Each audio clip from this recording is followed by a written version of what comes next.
Lincoln Aviator Review. What is it? The Lincoln Aviator has always been in the shadow of its big brother, the Navigator. But the truth is this slightly smaller model, based on the new Ford Explorer platform, when spec'd correctly is more often than not the pick of the Lincoln litter. It has all the quality and service you'd expect from a brand buying its way back into the top end of the market. But the Aviator also has a more wieldy feel about it. It has none of the expedition-based Navigator's huge bulk to lug around, so it's easier to maneuver, park, and generally thread through traffic.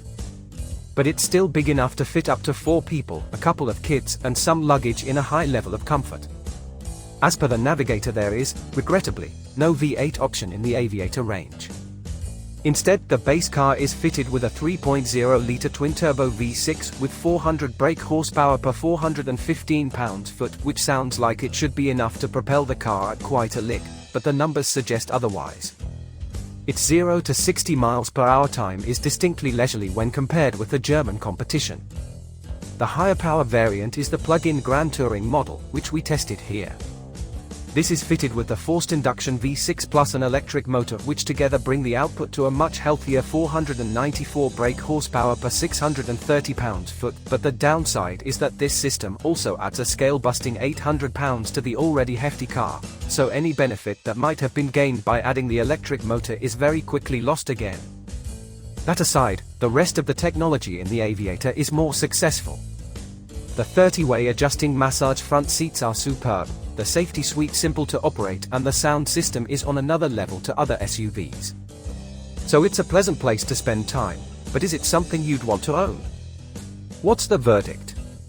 Turns out, the Navigator's baby brother is, when spec'd correctly, the pick of the Lincoln litter.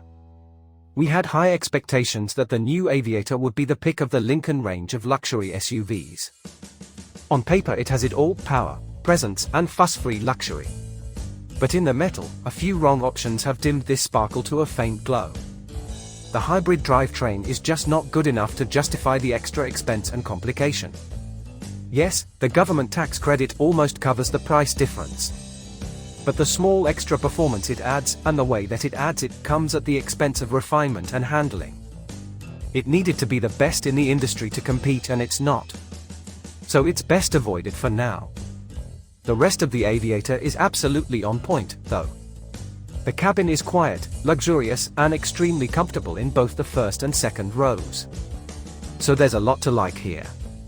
If you can afford the black label spec in non-hybrid form, that is the best, most complete expression of this model.